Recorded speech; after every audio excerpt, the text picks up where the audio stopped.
Aneni Adonai Aneni, Viadu Ha'am Hazeh, Ki Ata Adonai Ha'Elohim. Seu nome significa O Senhor é meu Deus. A mensagem de sua vida combinava com o seu nome. Não apenas vemos evidências desse homem em partes do Antigo Testamento, mas também encontramos menções a ele espalhadas no Novo Testamento. O nome dele é Elias. Quem era Elias? O que ele conseguiu como pessoa? Como ele era? Como a fé dele se entrelaçou com a vida cotidiana? E como ele nos afeta? Vamos dar uma olhada em 15 atributos de Elias e ver como esse homem de fé nos encoraja em nossa própria fé hoje.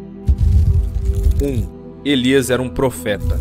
Ele andou, conversou e incentivou outras pessoas a acreditar que verdadeiramente o Senhor era Deus, exatamente como seu nome pretendia. Como profeta, ele compartilhou com firmeza a mensagem e as evidências de Deus. Frequentemente, ambos eram atacados. Às vezes, no entanto, as pessoas deixaram de seguir falsos deuses e se viram profundamente em adoração ao Senhor. Elias chegou perto de todo o povo e disse: "Quanto tempo você vacilará entre os dois lados? Se o Senhor é Deus, siga-o, mas se for Baal, segue-o." As pessoas não disseram uma palavra. 2. Elias era um homem que ouviu a Deus. Vez após vez nas Escrituras, vemos pessoas inclinando seus ouvidos para o Todo-Poderoso. Inclua Elias nesta lista. Chame-o de homem que ouviu Deus. Veja: "Mas o anjo do Senhor disse a Elias, o tisbita: Levanta-te, sobe para te encontrares com os mensageiros do rei de Samaria, e dize-lhes: Porventura não há Deus em Israel, para irdes consultar a Baal-Zebute, Deus de Ecrom?" Depois veio a ele a palavra do Senhor. Entrou numa caverna e passou ali a noite. E eis que a palavra do Senhor veio a ele, e lhe disse: "Que fazes aqui, Elias?" E o Senhor ouviu a voz de Elias, e a alma do menino tornou a entrar nele, e reviveu. Adonai Elohai Tashavna, Nefesh HaYeled Hazeh Mokirah. No caso desse versículo, Deus ouviu Elias, mas claro, porque Elias antes ouviu a voz de Deus. 3. Elias era um homem que andava em obediência. Várias vezes Deus instruiu Elias a falar verdades duras, confiar na provisão de Deus quando as circunstâncias pareciam não ter mais jeito, ou permanecer firme na fé nas promessas de Deus. Por várias vezes, Elias deu o exemplo de obediência leal a Deus, nosso Pai. Então, ele foi e fez conforme a palavra do Senhor, pois ele foi morar junto ao ribeiro de Querite, que está diante do Jordão. Então, ele se levantou e foi para Serepta. 4. Elias foi um homem que experimentou a provisão de Deus. Elias bebeu nas promessas de Deus e encontrou suas necessidades atendidas pela mão do Todo-Poderoso. Aqui estão 3 exemplos. Corvos o alimentaram, como você pode ver em 1 Reis, capítulo 17, verso 1 a 6. Um punhado de farinha e algumas gotas de óleo se multiplicaram para um sustento milagroso, como você pode ver em 1 Reis, capítulo 17, verso 7 a 24. Elias correu com energia muito além da capacidade humana, como você pode ver em 1 Reis, capítulo 18, verso 41 a 46. A provisão de Deus mostrou poder e beleza na vida de Elias. Veja: "E há de ser que beberás do ribeiro, e eu tenho ordenado aos corvos que ali te sustentem." E os corvos lhe traziam pão e carne pela manhã, como também pão e carne à noite, e bebia do ribeiro. 5. Elias era um guerreiro de oração. Vemos Elias em comunhão com Deus muitas vezes por todo o Antigo Testamento. Ele dá um exemplo para nós em nossa própria caminhada de fé. Ele se destaca como uma voz incentivando a todos a fazer orações e serem, tanto homens quanto mulheres, a serem guerreiros de Deus em oração. Elias era um homem de uma natureza como a nossa, e orou sinceramente para que não chovesse. Veja, Elias era um homem sujeito às mesmas paixões que nós, e orando, pediu que não chovesse, e por 3 anos e 6 meses não choveu sobre a terra. 6. Elias acreditava em milagres. Vemos milagres espalhados pelo ministério de Elias. Ele permaneceu como um homem que confiava em Deus, que previa que Deus cumprisse sua promessa. No processo, também vemos milagres. Elias mandou que trouxessem 2 novilhos e lançou um desafio. Os 450 profetas de Baal que estavam presentes deveriam matar um dos novilhos, montar um altar e depois clamar para que Baal acendesse fogo para consumir o novilho. Elias faria a mesma coisa com outro novilho, mas clamaria ao Senhor, Deus de Israel, para mandar fogo. Ele disse: "O Deus que responder com fogo, esse é o Deus verdadeiro." Os profetas de Baal mataram um novilho e colocaram em cima do altar. Clamaram a Baal em alta voz para que mandasse o fogo. Dançaram em volta do altar e se automutilaram. Ao meio-dia, Elias começou a zombar deles. "Gritem mais alto! Quem sabe ele está dormindo ou ocupado? De repente, ele está viajando." Então eles passaram a gritar mais alto e entraram em transe, mas nenhuma resposta foi ouvida. Elias montou o seu altar com 12 pedras, cavou uma vala ao redor, colocou o novilho em cima e pediu para que o altar fosse molhado com 4 jarras de água. Mandou que molhassem o altar 3 vezes e a água já escorria enchendo a valeta. Mas mesmo assim, não foi páreo para o fogo de Deus, que desceu do céu, provando assim ser o único Deus verdadeiro. Isso foi um grande milagre que aconteceu à vista de todos naquela época. Então caiu fogo do Senhor e consumiu o holocausto, e a lenha, e as pedras, e o pó, e ainda lambeu a água que estava na vala. 7. Elias era corajoso. A mensagem que Elias defendia era bem clara e aparentemente fácil, mas nem todo mundo queria ouvir seu conteúdo. Jezabel estava na frente dessa fila. Ela procurou e matou os profetas de Deus. Enquanto isso, seu marido, o rei Acabe, permitiu tudo isso e simplesmente continuou adorando Baal. Uma mensagem indesejada, no entanto, não impediu Elias. Ele defendeu bravamente o Deus Todo-Poderoso e as mensagens que o Senhor lhe deu, mesmo quando essas mensagens ofereciam desafios, correção ou más notícias para quem as recebia. Veja, e disse-lhe: "Eu sou. Vai e dize a teu Senhor, eis que Elias está aqui." 8. Elias odiava e enfrentava o mal. Jezabel convenceu seu marido, o rei Acabe, a adorar Baal, ao invés de adorar a Deus. Acabe fez o mal aos olhos do Senhor, abandonando os seus mandamentos. Esse rei fez Israel virar um verdadeiro ponto de idolatria, fazendo muitos confundir Baal como o verdadeiro Deus. Deus o enviou Elias para oferecer palavras duras, levar responsabilidade e advertência onde ambos se mostrassem devidos, e defender a crença no Todo-Poderoso. Elias deu um basta enquanto ele confronta Acabe. Não é à toa que Acabe chamava Elias de o perturbador de Israel. Em seguida, desafia os seguidores de Baal com água, oferta e fogo, como citei no tópico anterior. 9. Elias era um homem que acreditava em Deus, mesmo quando as situações pioravam. Muitas vezes Elias se viu no meio de uma situação aparentemente sem saída, mas ele manteve crença. Quando a chuva prometida permaneceu ausente, Elias acreditou, enviando seu servo para verificar o horizonte 7 vezes. Assim como Deus prometeu, choveu. As promessas de Deus permanecem verdadeiras para nós hoje. Ele disse ao seu servo: "Suba agora e olhe para o mar." Ele subiu e olhou e disse: "Não há nada." Ele disse: "Vá de novo 7 vezes." 10. Elias teve medo. Às vezes é fácil ter uma percepção de que pessoas como Davi, Moisés e Paulo parecem ser super-humanos, mas eles lutaram com as emoções humanas assim como nós, todas evidenciadas na Bíblia. Elias também lutou, sua vida soou autêntica. O homem que permaneceu em sólida obediência também teve medo. Ao longo de 1 Reis, capítulo 19, vemos Elias fugindo com medo. Quando ele ouviu a mensagem de Jezabel, ele se levantou e correu para salvar sua vida, e chegou em Berseba, que pertence a Judá, e deixou seu servo lá. Mas também vemos Deus. Quando Elias se volta para o Senhor, a cena muda. O medo que estava arranhando Elias se dissolve. Então sim, Elias ficou com medo, mas ele também encontrou coragem através de Deus. 11. Elias enfrentou desânimo e depressão. Quando leio o relato de 1 Reis, verso 19, de Elias fugindo das garras de Jezabel, respiro um suspiro de alívio. O suspiro não vem pelo fato de Elias ter fugido de Jezabel e de ela lançar suas ameaças malignas em seu caminho. Afinal, quem aceita gentilmente as ameaças de um assassino? Elias era humano. O suspiro surge de uma constatação de que Elias era uma pessoa real, diante de emoções humanas autênticas. assim como eu e vocês que estão assistindo esse vídeo. Ele chegou a um ponto em sua depressão que pediu para morrer e disse: "Basta, agora, ó Senhor, tira a minha vida, porque não sou melhor que meus pais." O desânimo que Elias passou é o que chamamos hoje de depressão, mas nosso homem de fé encontrou a direção, provisão e correção de Deus. Ele encontrou forças para reprimir e superar essa depressão. 12. Elias foi tentado por uma pequena visão.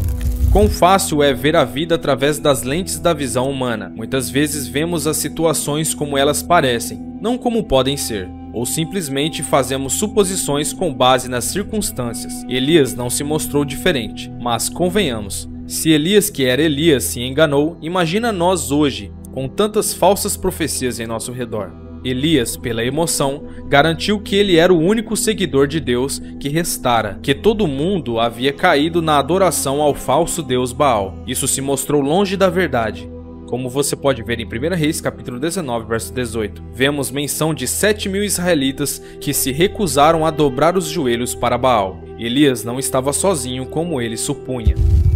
13. Elias foi levado ao céu. Um momento em que Elias andou nessa terra, no outro ele foi levado para o céu. Eliseu, seu sucessor, assistiu tudo de camarote. Muitas vezes me pergunto que sensação Eliseu teve naquele momento. Veja, e sucedeu o que, indo eles andando e falando, eis que uma carruagem de fogo com cavalos de fogo os separou um do outro, e Elias subiu ao céu num redemoinho. Mas aí você pode se perguntar, ele subiu em um redemoinho? Como assim? Sabemos que redemoinho é o rotativo em espiral da água e do vento, e como não existiam muitas palavras na época, creio que traduziram como redemoinho justamente por falta de palavras.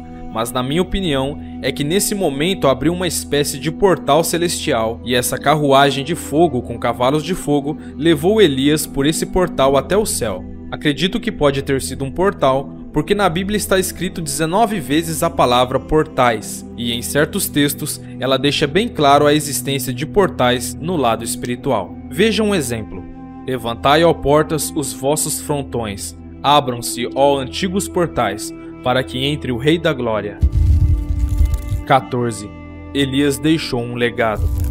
Quando Elias partiu da terra, um legado permaneceu. Eliseu, o profeta mencionado anteriormente, se apegou a Elias. Ele recebeu uma porção dupla por estar presente quando Elias partiu.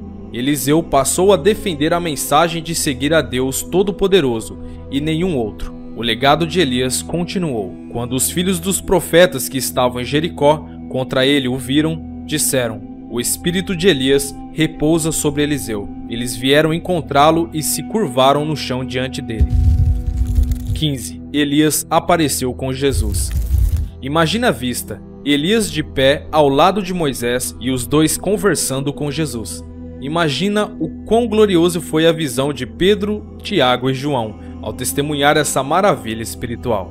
Lembrando que Jesus estava prestes a experimentar as zombarias de muitos, a dor da crucificação. Os três juntos, Moisés, Elias e Jesus, representaram o cumprimento da promessa de salvação.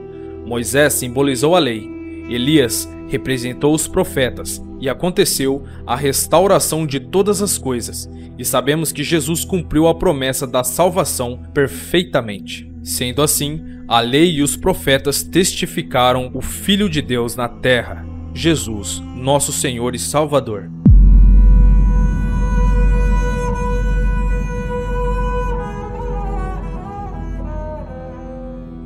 O significado do nome Eliseu pode ter vindo do hebraico Elisha, como resultado da junção dos elementos El, que significa Deus, e Yesha, que significa salvação, que quer dizer literalmente Deus é salvação. Eliseu era um profeta do Antigo Testamento que viveu por volta de 800 a.C., numa época em que Deus se envolveu de maneira muito direta com o povo e a liderança do antigo Israel. Por esse período, Deus enviou pelo menos 30 profetas entre o reino do norte de Israel e o reino do sul de Judá, em um esforço para afastar seus cidadãos da idolatria e de outros pecados. A missão profética de Eliseu agora prepararia Israel para novas reformas religiosas.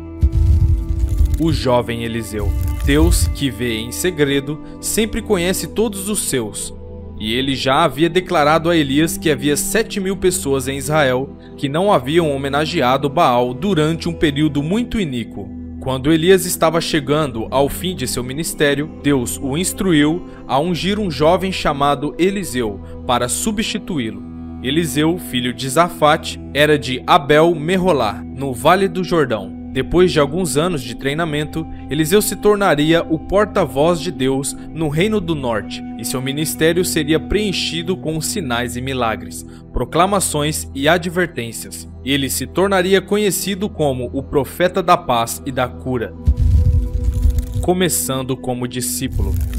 Elias foi divinamente orientado por Deus para buscar seu sucessor, e Elias encontrou Eliseu em um campo arando na fazenda de seu pai. Elias colocou seu manto nos ombros de Eliseu, e Eliseu aparentemente entendeu esse ato simbólico como sendo designado para o papel de profeta. Sem hesitar, Eliseu aceitou o chamado para servir, deixando o conforto de sua família e lar para seguir a vida menos previsível que exigiria sacrifício pessoal. Eliseu começou seu ministério como aluno e assistente pessoal de Elias.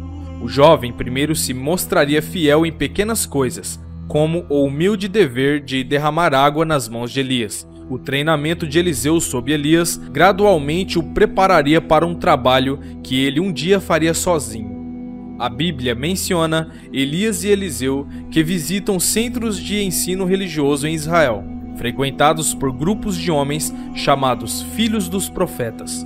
No final do ministério de Elias, em uma rodada de serviço entre 3 dessas escolas, a fé e a resolução de Eliseu foram testadas 3 vezes, em Gilgal, em Betel e novamente em Jericó. Ele foi convidado por Elias a voltar, mas Eliseu aprendeu a não desistir facilmente. Assim como em seus anos de crescimento, caminhando atrás de um arado, agora ele se ingressou em uma linha de trabalho muito maior.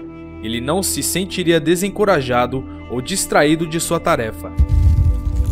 Eliseu, o sucessor de Elias.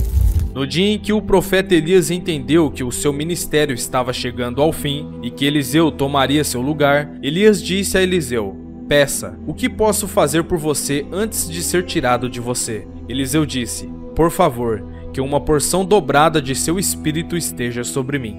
A porção dobrada é a que denota a proporção da propriedade de um pai, que era o direito de um filho mais velho. Eliseu, portanto, pediu 2 vezes mais do espírito de Elias, que deveria ser herdado por qualquer outro dos filhos dos profetas. Ele queria ser reconhecido como o filho espiritual primogênito de Elias. Eliseu não pediu honra mundana ou um lugar elevado entre os homens. O que ele realmente desejava era uma grande medida do Espírito Santo que Deus havia colocado tão livremente sobre o profeta Elias. Ele sabia que precisava do Espírito Santo de Deus para equipá-lo para as responsabilidades que lhe aguardavam.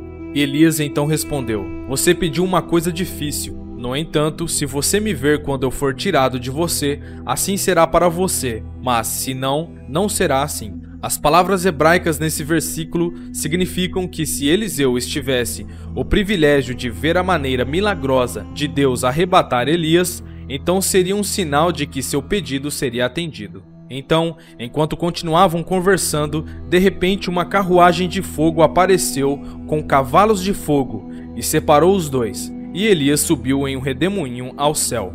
E Eliseu viu isso e clamou: meu pai, e carruagens de Israel e seus cavaleiros." De repente, Deus tirou Elias de serviço, e Eliseu teve o privilégio de observar a maneira milagrosa pela qual seu mestre partiu. Enquanto Elias estava subindo ao céu, Elias jogou seu manto a Eliseu. Isso aconteceu enquanto Elias estava sendo arrebatado vivo ao céu. Isso representava a autoridade que Deus havia dado a seu profeta. Elias já tinha usado essa capa mais cedo nessa mesma manhã, milagrosamente fazendo com que as águas do Jordão se dividissem. Depois de pegar o manto de Elias, Eliseu foi à margem do rio Jordão, para testar se o espírito de Elias havia realmente caído sobre ele. Aproximando-se do rio, ele perguntou: onde está o Senhor Deus de Elias? E quando ele também atingiu a água, esta foi dividida de um lado para o outro, e Eliseu também passou.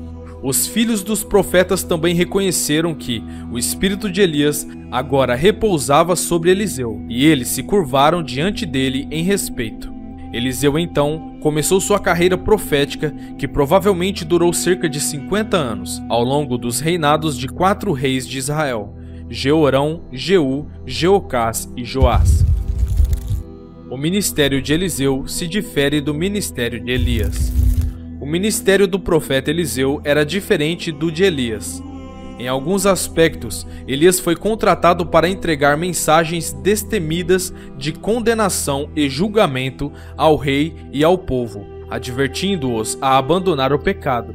O ministério de Eliseu foi edificar sobre o trabalho que Elias havia começado ensinando ao povo os caminhos de Deus. Durante seus longos e efetivos anos de trabalho, Eliseu continuou a promover a importante educação espiritual que era tão necessária nas escolas dos profetas, para maior compreensão do papel profético de Elias.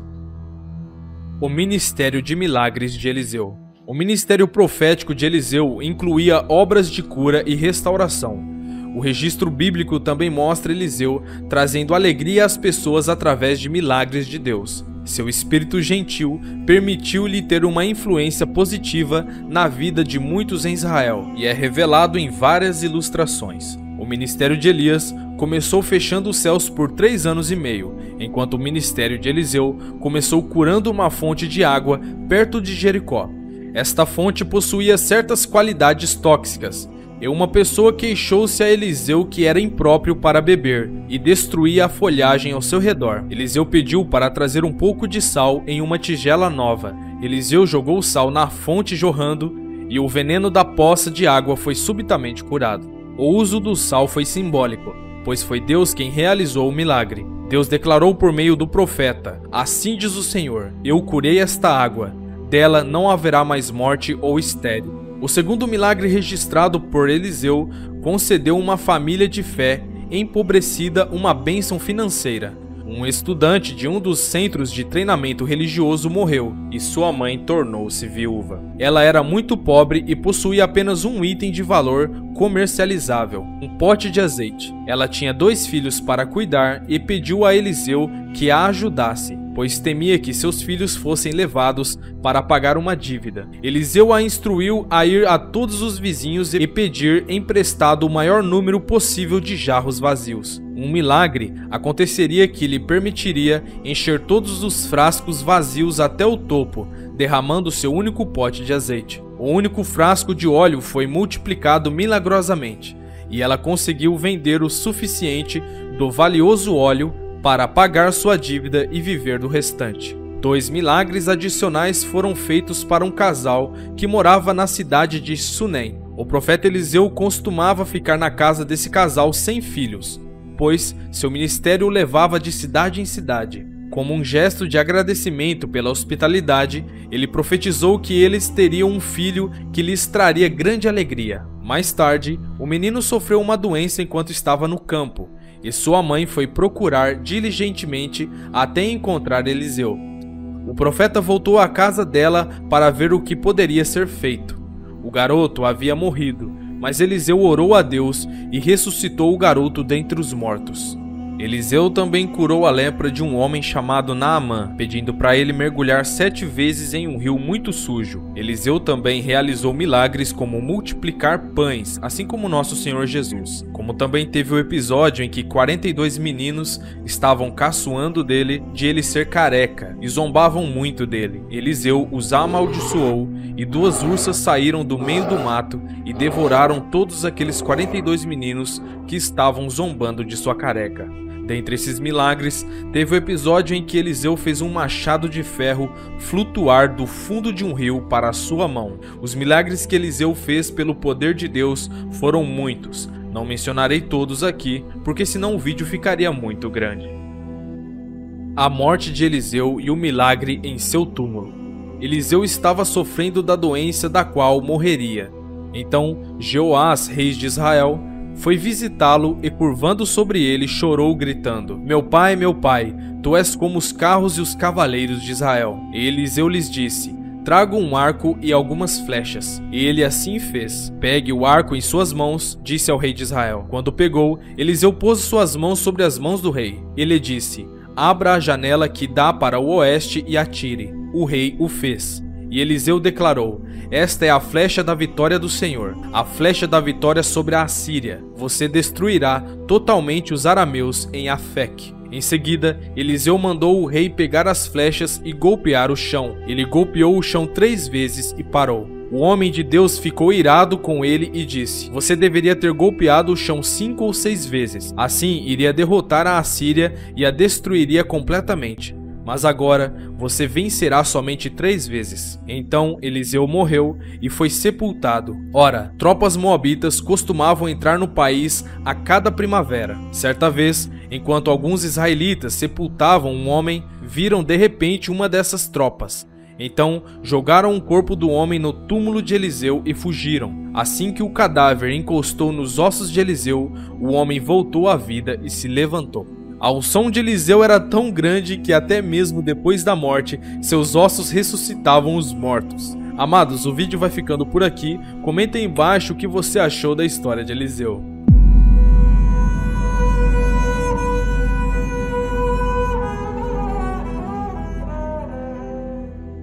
Você provavelmente já ouviu falar sobre Jonas e o grande peixe, mas o que isso tem a ver com o sinal de Jonas?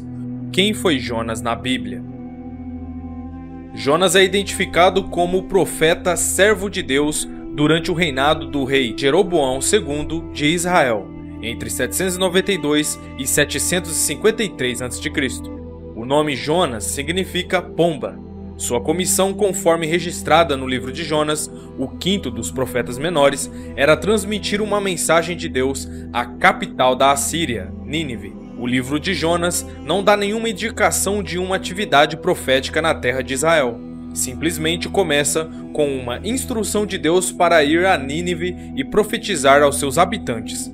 Deus disse a Jonas: levanta-te, vai à grande cidade de Nínive e clama contra ela, porque a sua maldade subiu até mim. Por que Nínive é importante? Nínive foi fundada por Nimrod, logo após o dilúvio, e como capital do Império Assírio, subiu ao poder por volta de 900 a.C.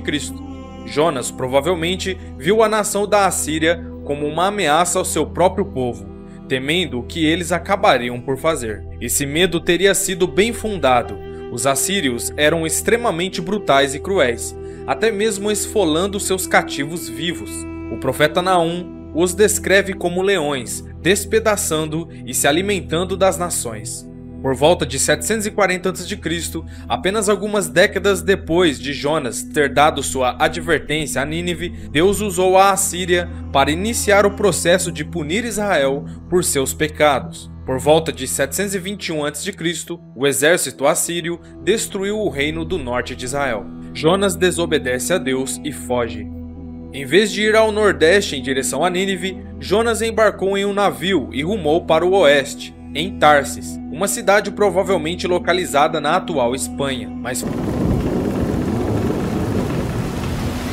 desconsiderou a ordem de Deus. Deus estava dizendo a Jonas para levar uma mensagem de arrependimento a um império destinado a destruir sua própria nação e povo. Jonas sabia o que os assírios eram capazes de fazer. Se eles ouvissem o aviso de Deus, se eles se arrependessem, então Deus poderia poupá-los. Caso contrário, eles permaneceriam uma ameaça iminente. Jonas queria ver Nínive destruída, por zelo patriótico. Por sua nação Israel, ele fugiu na direção oposta. Ele estremeceu ao considerar as implicações se Nínive realmente respondeu à sua mensagem: prolongar a vida de uma nação brutal, implacável e sanguinária, ameaçando a existência do povo de Deus. Jonas e a baleia, ou grande peixe. A maioria das pessoas já ouviu falar da história de Jonas e a baleia, ou grande peixe. Mas você sabia que a Bíblia não diz especificamente que Jonas foi engolido por uma baleia? Quando Jonas fugiu da designação de Deus, a Bíblia diz que o Senhor preparou um grande peixe para engolir Jonas. E Jonas esteve 3 dias e 3 noites no ventre do peixe. O texto hebraico de Jonas, capítulo 2, verso 1, na verdade, se lê Dag Gadol, ou grande peixe. em vez de um termo técnico para baleia. Mas como o hebraico não possuía nenhuma palavra especial para baleia e não peixe, ao contrário de um mamífero marinho, é conhecido por possuir um estômago tão amplo quanto o de uma baleia. É razoável aderir à interpretação tradicional nesse ponto. Por que essa designação importa? Alguns críticos questionam se a garganta de uma baleia seria grande o suficiente para um ser humano passar, ou argumentam que poderia ter sido um grande peixe como um tubarão-baleia. É importante saber que a Bíblia não afirma que o grande peixe era especificamente uma baleia, mas ainda mais importante lembrar que, para Deus, todas as coisas são possíveis. É fácil decidir que, só porque não podemos ver a explicação plausível de como Deus fez algo, a Bíblia deve estar errada, como muitos céticos argumentam. Mas como disse o profeta Jeremias: Ah, Senhor Deus, eis que fizeste os céus e a terra, como o teu grande poder e braço estendido. Não há nada difícil para o Senhor. Talvez Deus tenha enviado uma baleia para engolir Jonas. Talvez fosse apenas algum peixe enorme que Deus preparou com garganta e estômagos maiores. Tem muita gente que acredita ser o próprio Leviatã ou uma espécie de Jormungandr, a serpente do mundo da mitologia nórdica. Na minha opinião, seria a baleia azul, tipo aquela que encontraram medindo 33 metros de comprimento. Enfim, não sabemos ao certo, mas não importa. Se o Deus que fez os céus e a terra quer manter alguém seguro na barriga de uma baleia ou peixe gigante por 72 horas, ele é perfeitamente capaz de fazer isso acontecer, independentemente de como pensamos que as coisas deveriam funcionar. Em Jonas, capítulo 3, Deus deu sua comissão a Jonas pela segunda vez, e dessa vez Jonas estava pronto para obedecer. Ele entrou na cidade e proclamou a mensagem aos habitantes. Inacreditavelmente, eles responderam positivamente e o rei proclamou um jejum, tanto para as pessoas quanto aos animais. Em resposta, Deus cedeu ao desastre que havia dito que traria sobre eles, e não fez. A profecia não era uma ameaça inútil. Em 40 dias, a cidade teria sido destruída. Aí você se pergunta, por que Nínive acreditou em Jonas e se arrependeu?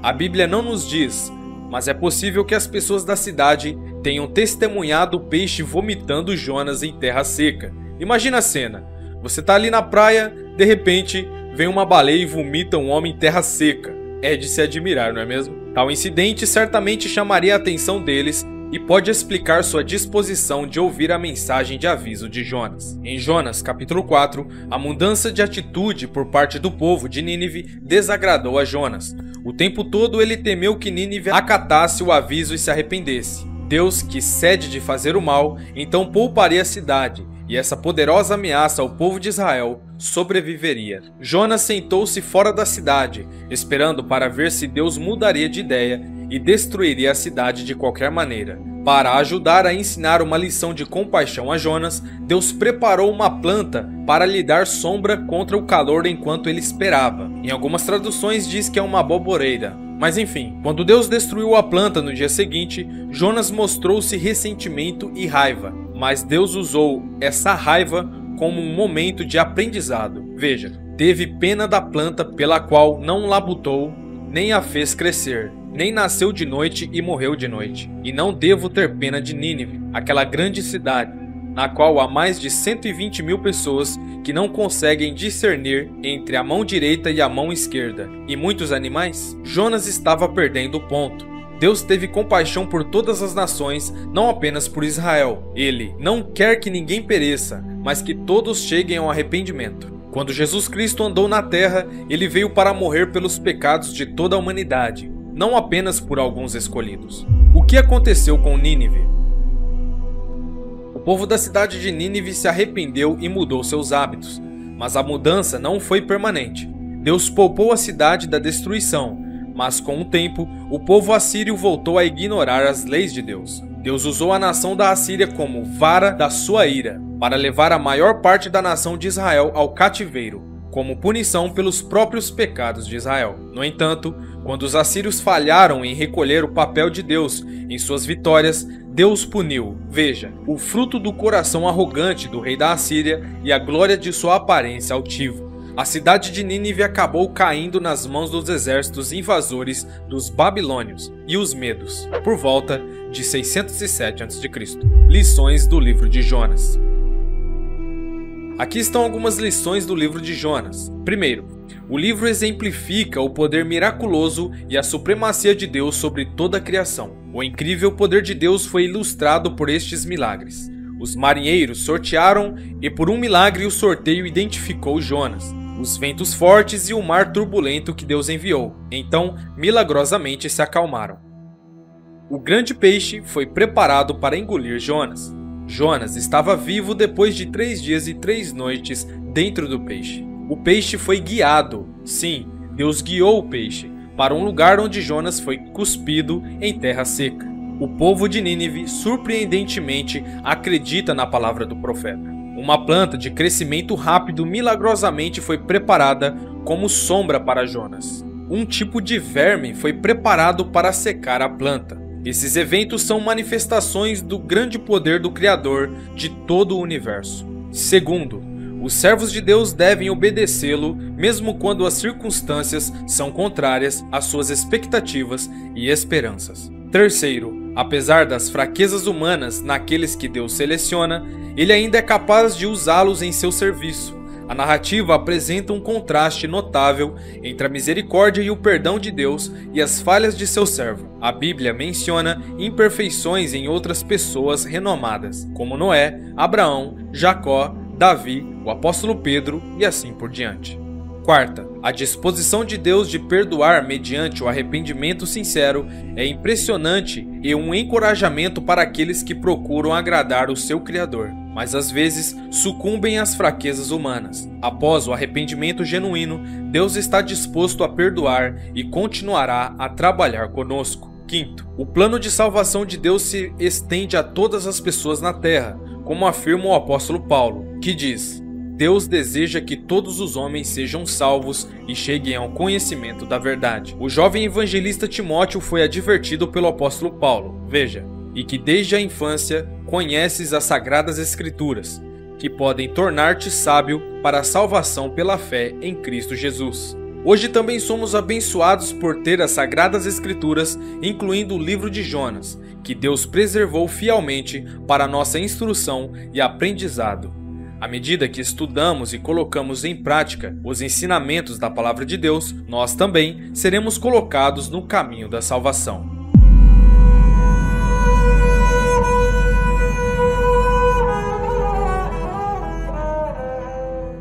Amós significa fardo ou carregador. Era um habitante da região de Tecoa, localizada no território de Judá. Ele era um pastor e agricultor que cuidava de figueiras silvestres, mas Deus o chamou para profeta, a fim de descrever as consequências que viriam para aqueles que não obedecessem às leis de Deus. Nesse vídeo, vamos explorar a fundo tudo o que a Bíblia fala sobre a história desse profeta e o significado das profecias que Deus revelou a ele, para alertar e direcionar seu povo. Amós era um agricultor e pastor, como disse no começo do vídeo, mas Deus o chamou para profetizar ao reino do norte de Israel durante os reinados de Uzias de Judá e Jeroboão II de Israel. Amós foi enviado a Betel para dar essas profecias por volta de 760 a 750 a.C., como podemos ver em Amós capítulo 7, verso 13. Veja,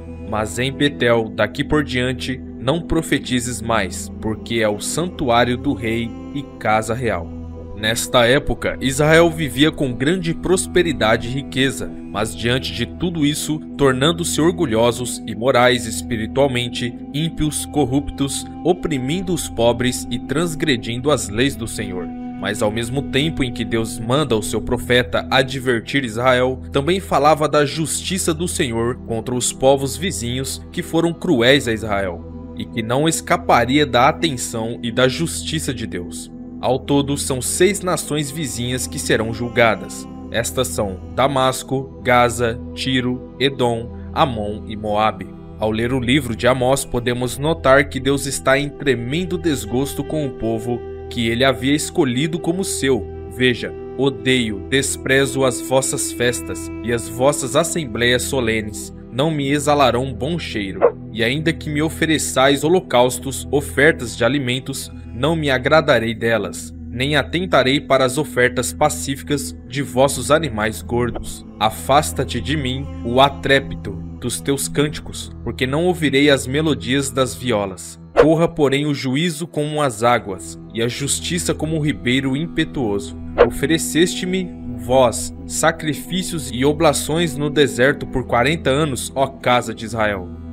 Depois de implorar inutilmente as nações para que mudem seus caminhos depravados, Deus finalmente intervirá nos assuntos deste mundo para humilhar seus cidadãos a fim de levá-los ao arrependimento genuíno. Em Amós capítulo 5, versos 18 a 20, Deus declara que será uma época terrível. Veja: ai daqueles que desejam um dia do Senhor. Para que quereis vós este dia do Senhor? Será de trevas e não de luz. É como se um homem fugisse de diante do leão e se encontrasse com ele o urso, ou como se entrando numa casa e encostando a mão na parede fosse picado por uma serpente. Não será, pois, o dia do Senhor trevas e não luz, e escuridão sem que haja resplendor? Cegos por seu grande orgulho.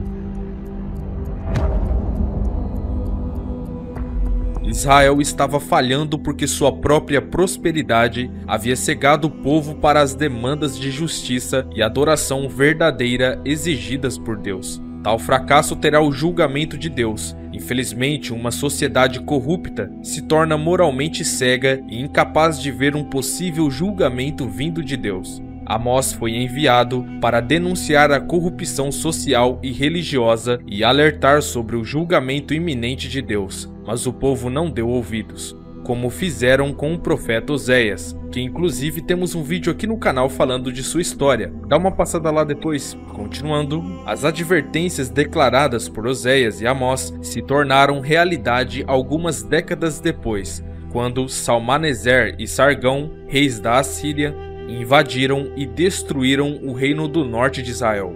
Os líderes e habitantes da terra, infelizmente, se recusaram a acatar os conselhos que Deus deu por meio de Amós e Oséias. Apesar de suas predições de punição e destruição, a profecia termina com a promessa de uma gloriosa restauração futura. Veja: naquele dia tornarei a levantar o tabernáculo caído de Davi e repararei as suas brechas, e tornarei a levantar as suas ruínas, e eu edificarei como nos dias da antiguidade, para que possuam o restante de Edom, e todos os gentios que são chamados pelo nome. Diz o Senhor que faz essas coisas. Eis que vem dias, diz o Senhor, em que o que lavra alcançará ao que cega, e o que pisa as uvas ao que lança semente, e os montes destilarão mosto, e todos os outeiros se derreterão. E trarei do cativeiro meu povo Israel, e eles reedificarão as cidades assoladas, e nelas habitarão, e plantarão vinhas, e beberão vinho, e farão pomares, e lhes comerão o fruto, e plantá-lo-eis na sua terra, e não serão mais arrancados da sua terra que lhes dei, diz o Senhor teu Deus. As 5 visões. Deus mostrou 5 visões impressionantes para o profeta Amós. Veja: enxames de gafanhotos. Foi isto o que o Senhor, o soberano, me mostrou. Ele estava preparando enxames de gafanhotos depois da colheita do rei, justo quando brotava a segunda safra. Depois que eles devoraram todas as plantas dos campos, eu clamei: Senhor soberano, perdoa. Como Jacó poderá sobreviver? Ele é tão pequeno. Então o Senhor arrependeu-se e declarou: isso não acontecerá. Pela destruição das colheitas da nação, Amós implorou pela misericórdia de Deus, e Deus respondeu o apelo, como acabei de citar. Fogo. O soberano, o Senhor, mostrou-me também que para o julgamento estava chamando o fogo, o qual secou o grande abismo e devorou a terra. Então eu clamei: soberano Senhor, eu te imploro que pares. Como Jacó poderá sobreviver? E ele é tão pequeno? Então o Senhor arrependeu-se e declarou: isso também não acontecerá. Um incêndio que destrói não apenas a vegetação, mas também as águas subterrâneas. Mais uma vez, Amós orou e Deus respondeu, como acabei de citar. Repare que esse fogo consumirá a terra toda. Essa profecia, sem dúvidas, é para o nosso futuro. Igor de Prumo. Ele me mostrou ainda isto. O Senhor, com um prumo na mão, estava junto a um muro construído no rigor do prumo. E o Senhor me perguntou: o que você está vendo, Amós? Um prumo, respondi. Então disse o Senhor: veja, estou pondo um prumo no meio de Israel, e o meu povo não vou poupá-lo mais. Os altares idólatras de Isaque serão destruídos, e os santuários de Israel ficarão em ruínas. Como a espada me levantarei contra a dinastia de Jeroboão. Um peso preso a uma corda que um construtor usa para medir a quão reta é uma parede. Deus estava medindo a conduta e o comportamento religioso de Israel. A nação estava muito aquém do padrão que Deus havia estabelecido para eles. E Deus deixa claro ao profeta que não pouparia eles como havia feito antes. Uma cesta de frutas maduras. O Senhor, o soberano, me mostrou um cesto de frutas maduras. O que você está vendo, Amós? Ele perguntou. Um cesto de frutas maduras, respondi. Então o Senhor me disse: chegou o fim de Israel. O meu povo não mais o pouparei. Naquele dia, declara o Senhor, o soberano: as canções no templo se tornarão lamentos. Muitos, muitos serão os corpos atirados por todos os lados. Silêncio, ouçam, vocês que pisam os pobres e arruinam os necessitados da terra, dizendo: quando acabará a lua nova para que vendamos o cereal? E quando terminará o sábado para que comercializemos o trigo? Diminuindo a medida, aumentando o preço, enganando com balanças desonestas e comprando o pobre com prata e o necessitado por um par de sandália, vendendo até palha por trigo. O Senhor jurou contra o orgulho de Jacó: jamais esquecerei coisa alguma de que eles fizeram. Israel estava maduro para o castigo e a disciplina. Um dos maiores problemas era a maneira relaxada e descuidada como as pessoas seguiam as regras que Deus tinha estabelecido para aquele povo, como roubando os pobres com práticas enganosas, profanando o sábado, planejando seus empreendimentos comerciais antes mesmo do dia terminar. Pecados cometidos pelo povo de Israel. Primeiro, apesar das bênçãos que Deus entregou ao povo de Israel, eles se esqueceram dele. Veja, eu mesmo os tirei do Egito e os conduzi por 40 anos no deserto para lhes dar a terra dos amorreus. Também escolhi alguns de seus filhos para serem profetas e alguns de seus jovens para serem nazireus. Não é verdade, povo de Israel? Declara o Senhor. Mas vocês fizeram os nazireus beber vinho e ordenaram aos profetas que não profetizassem. Segundo, a ganância dos ricos que oprimiam os pobres. Vocês pisam no pobre e forçam a dar-lhes o trigo. Por isso, embora vocês tenham construído mansões de pedra, nelas não morarão. Embora tenham plantado vinhas verdejantes, não beberão de seu vinho. Terceiro, justiça corrupta e depravada. Vocês odeiam aquele que defende a justiça no tribunal e detestam aquele que conta a verdade. Quarto, prática de negócios desonestos. É como citei já aqui no vídeo, que o povo roubava os pobres, mentindo para eles. A ansiedade e ganância era tanta que mal terminava o dia e já pensavam como iriam enganar no próximo. Quinto, sua adoração e práticas religiosas eram rituais superficiais e vazios. Eu odeio e desprezo as suas festas religiosas. Não suporto as suas assembleias solenes. Mesmo que vocês me tragam holocaustos e ofertas de cereal, isso não me agradará. Mesmo que me tragam as melhores ofertas de comunhão,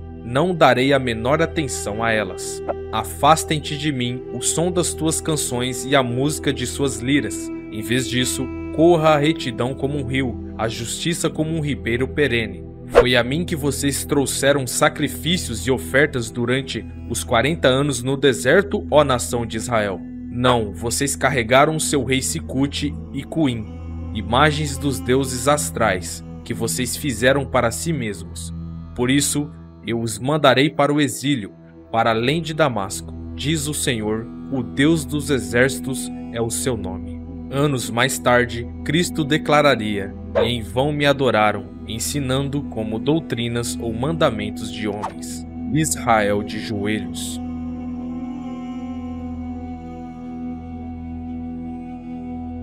Fome. Fui eu mesmo que deu a vocês estômagos vazios em cada cidade e falta de alimentos em todo lugar, e ainda assim vocês não se voltaram para mim, declara o Senhor. Seca.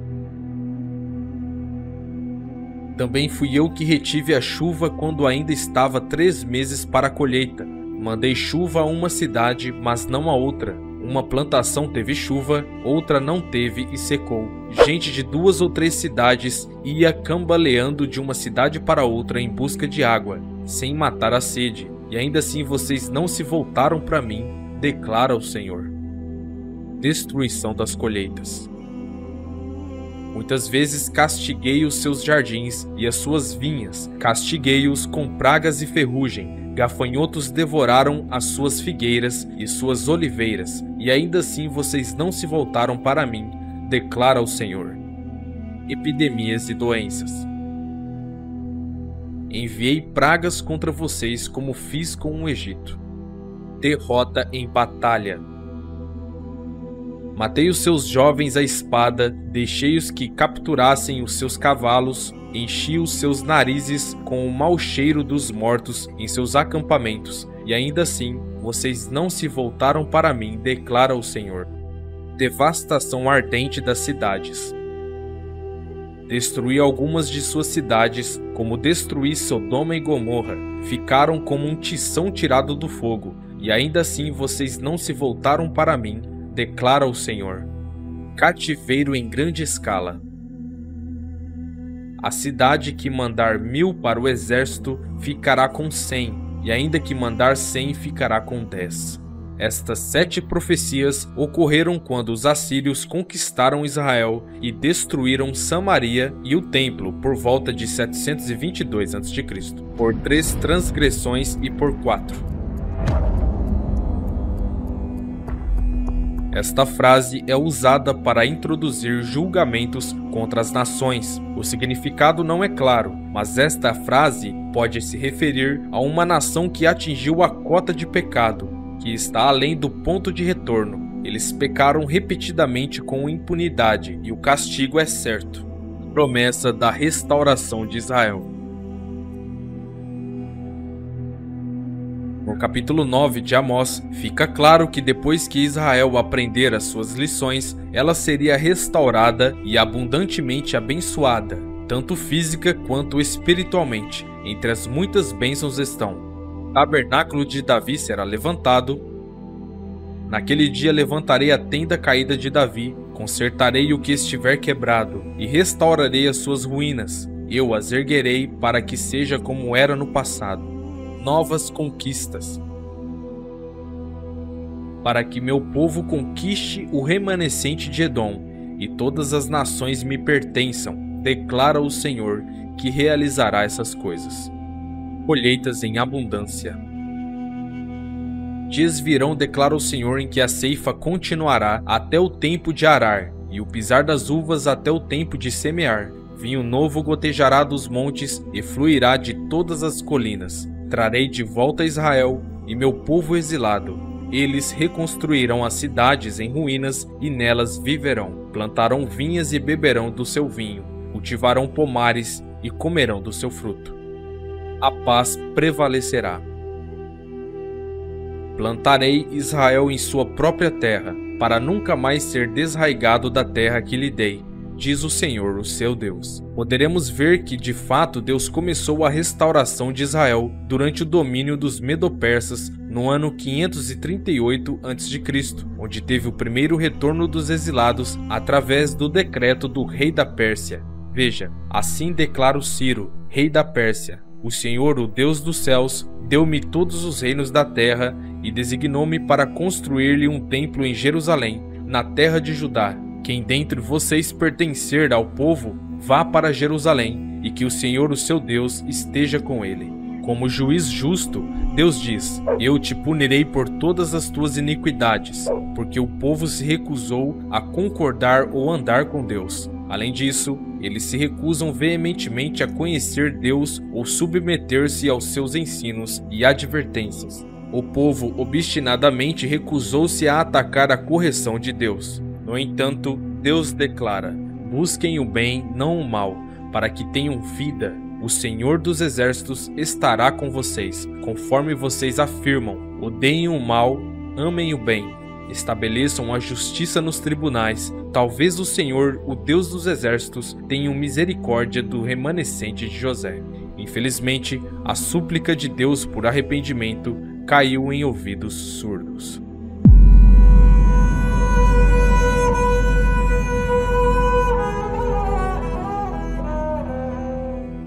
O nome Oséias significa salvação. Ele foi contemporâneo do profeta Isaías. Seus primeiros anos coincidiram com o profeta Amós e seus últimos anos com o profeta Miqueias. Oséias é o primeiro dos 12 profetas menores, chamados de menores, não porque sejam menor em importância, mas porque os livros são mais curtos. Em antigos manuscritos hebraicos, a coleção dos profetas menores foi escrita em um rolo chamado de Livro dos 12. Muitos não conhecem a história desse profeta. Já outros, quando conheceram, se chocaram pelo fato de Deus ter mandado ele se casar com uma prostituta. E o porquê isso aconteceu foi muito profundo.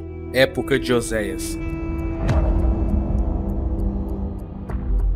Em um período sombrio em Israel, o profeta Oséias mandou sua mensagem principalmente para o reino do norte de Israel, embora ele, ocasionalmente, se refira ao reino do sul de Judá. Sua profecia começou com Jeroboão II, quando o reino do norte de Israel estava em seu auge, e continuou pelos próximos 40 anos em 722 a.C., cerca de 200 anos antes da época de Oséias. As 10 tribos do norte de Israel se separaram das tribos do sul de Judá e estabeleceram um reino independente. Quando Oséias entrou em cena, Israel estava experimentando o maior período de paz e prosperidade nacional desde a separação. No entanto, os bons tempos não durariam, pois a injustiça social, a desordem política e a decadência moral começaram a corroer o tecido da sociedade. Os reis voltaram a adorar ídolos e, como se não fosse o bastante, começaram a assassinar seus predecessores. Isso causou uma perturbação moral e política. Para você ter uma ideia, após a morte de Jeroboão, Israel teve 6 reis em um pouco mais de 20 anos, e 4 deles assassinaram seus predecessores, para você ver como estava a situação do país. Pelo decorrer das escrituras, e mesmo antes dos eventos do livro de Oséias, sabemos o que a idolatria de Israel significava para Deus, e sabemos também como Deus continuou a amar e ansiar pelo retorno de seu povo para ele. E é aqui que o profeta Oséias entra em cena. Oséias aprendeu por meio de uma experiência pessoal amarga quando sua própria esposa o traiu e o abandonou. Sua mensagem vem direto do coração, e é isso que torna o livro único, o principal tema de Oséias. O tema principal da profecia é a misericórdia de Deus para com um Israel pecador, que no final virá a Deus em arrependimento sincero e genuíno. Israel, descrito como uma esposa infiel, é exortado a voltar para seu Deus, que mostrará misericórdia e compaixão. Embora o tema do julgamento por apostasia percorra o livro, ele está entrelaçado entre a misericórdia e o amor. A mensagem central de Oséias de que Israel violou seu relacionamento com Yahvé, e porque a nação não se arrepende de seus pecados, ela será condenada. No entanto, a promessa é que algum dia Israel retornará sinceramente para Deus e experimentará a restauração e bênçãos completas. A mensagem do profeta Oséias tem 2 características principais. Primeiro, o pecado de Israel ao cair da adoração a Deus pela idolatria, e segundo, o anseio pelo retorno dos pecadores para receber o perdão de Deus. Oséias menciona Efraim em sua profecia. Como Efraim era considerado o primogênito de Deus e era a tribo líder do Reino do Norte, Efraim pode representar Israel como um todo, a ruína de Israel.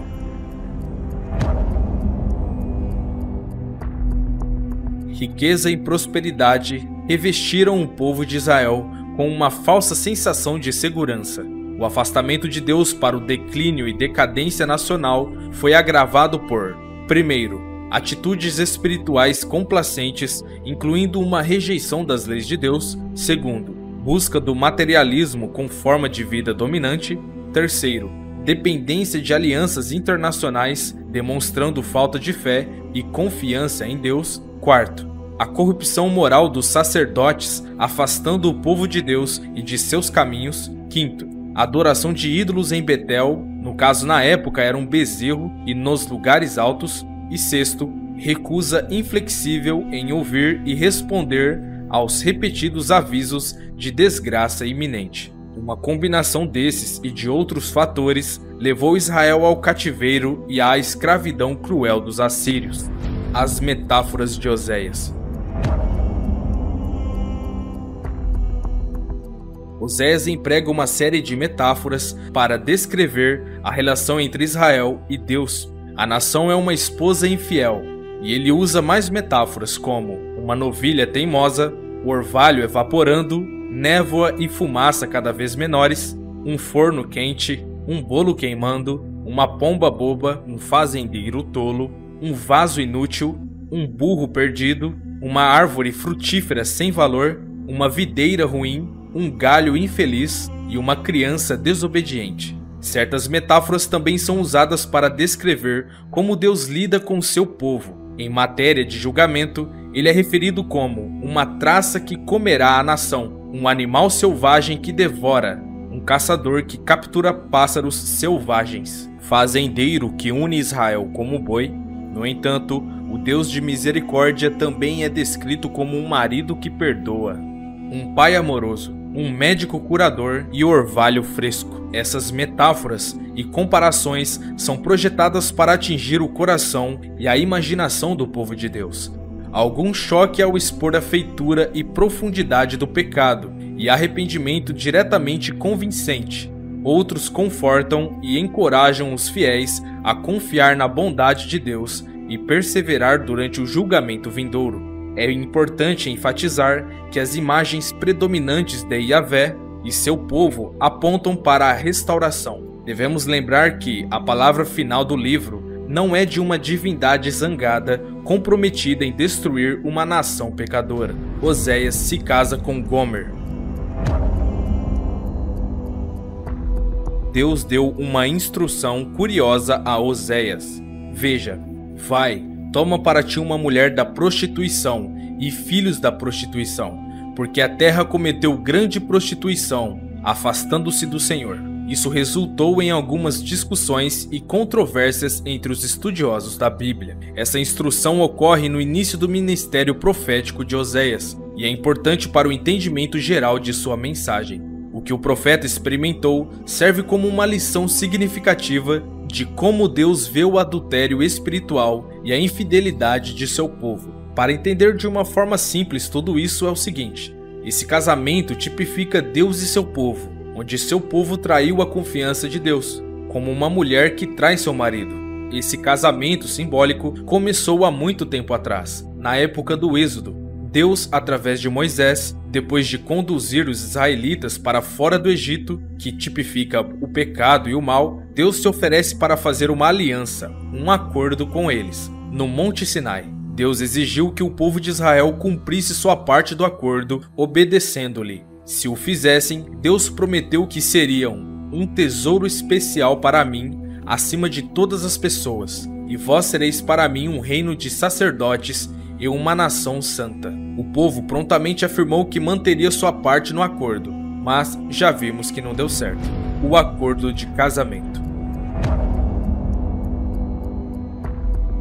Deus então falou os 10 mandamentos que eles deveriam obedecer como parte da aliança. Ele considerou sua aliança com Israel um acordo de casamento.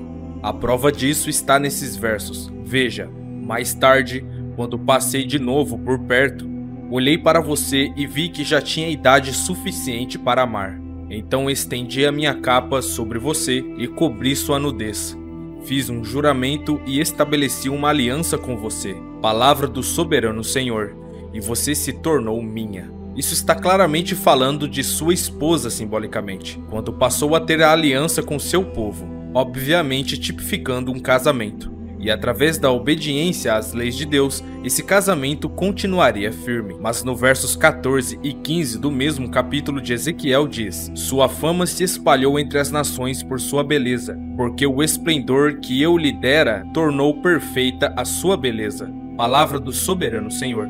Mas você confiou em sua beleza e usou sua fama para se tornar uma prostituta. Você concedeu os seus valores a todos os que passaram por perto, e a sua beleza se tornou deles. Vemos que seu povo, antes esposa fiel, passou a se relacionar com outros homens, se tornando adúltera espiritualmente. Baruque, o escriba de Jeremias, também menciona: não será como a aliança que fiz com os seus antepassados, quando os tomei pela mão para tirá-los do Egito, porque quebraram a minha aliança, apesar de eu ser o Senhor deles, diz o Senhor. Se você quiser se aprofundar mais na questão simbólica entre Deus, o marido, e a mulher, seu povo, fiz um documentário de 21 minutos explicando sobre isso. Vou deixar o link aqui na descrição, dá uma passada lá depois. Continuando, viu também que dei a infiel Israel uma certidão de divórcio e a mandei embora por causa de todos os seus adultérios. Entretanto, a sua irmã Judá, a traidora, também se prostituiu, sem temor algum. Infelizmente, ao longo dos anos, a esposa consistente falhou em honrar o acordo com seu marido, rebelando-se contra ele e as leis que ele lhe deu. Israel se recusou a cumprir sua promessa e a nação de Israel foi finalmente punida e foi para o cativeiro por não obedecer e honrar seu marido. Deus inspirou o relacionamento entre Oséias e Gomer como um símbolo revelador do adultério espiritual constante e impetinente de Israel contra ele. Como resultado, Israel foi cortado, divorciado de Deus e de suas bênçãos. Os nomes dos filhos de Oséias são proféticos. Gomer deu à luz 3 filhos, que receberam nomes simbólicos que proclamaram mensagens proféticas. Estes foram: Jezreel era o filho primogênito. O seu nome significa espalhadores de Deus. Ao dar a seu filho o nome de Jezreel, Oséias dizia ao rei e à nação: retribuição, chegou a hora do castigo. A segunda criança de Gomer foi uma menina chamada Lo-Ruamã, que significa não obteve misericórdia. A misericórdia foi rejeitada, a confiança na libertação divina foi substituída pela confiança nas armas e alianças. Deus tem pouca escolha a não ser retirar sua misericórdia e deixar Israel sofrer as consequências de sua falta de fé. Terceiro foi Lo-Ami, e significava não meu povo, indicando a quebra da aliança de casamento. Deus não rejeitou o povo de Israel, mas eles o rejeitaram. Veja, pois se aquela primeira aliança fosse perfeita, não seria necessário procurar lugar para outra. Deus, porém, achou o povo em falta e disse: estão chegando os dias, declara o Senhor, quando farei uma nova aliança com a comunidade de Israel e com a comunidade de Judá. Não será como a aliança que fiz com os seus antepassados, quando os tomei pela mão para tirá-los do Egito, visto que eles não permaneceram fiéis à minha aliança. Eu me afastei deles, diz o Senhor. Esta é a aliança que farei com a comunidade de Israel depois daqueles dias, declara o Senhor. Porei minhas leis em suas mentes e as escreverei em seus corações. Serei o Deus deles e eles serão o meu povo. Oséias então repete 2 dos nomes no capítulo 2, verso 1, mas remove o prefixo negativo, lo. Os nomes Ami e Ruamã, que significam respectivamente meu povo e misericórdia, projetam-se para um tempo futuro, após o retorno de Cristo, quando Israel será mais uma vez povo de Deus. Mas é claro, se reconhecerem de coração que ninguém vai ao Pai senão por Jesus Cristo, isto é, o único caminho que leva ao Pai é Jesus Cristo. Chegará o tempo em que Israel e Judá se unirão como um e serão restaurados à grandeza. Bênçãos sem precedentes serão derramadas sobre um povo transformado e humilde. Seguindo essa profecia de Ezequiel, um dia os judeus serão restaurados de todas as partes do mundo. E para compreender melhor tudo isso, é importantíssimo que você assista esse vídeo aqui do canal, sobre as últimas profecias antes do anticristo se manifestar. Vou deixar o link aqui na descrição também. Passa lá depois, que é muito importante você compreender isso. Continuando, a futura restauração.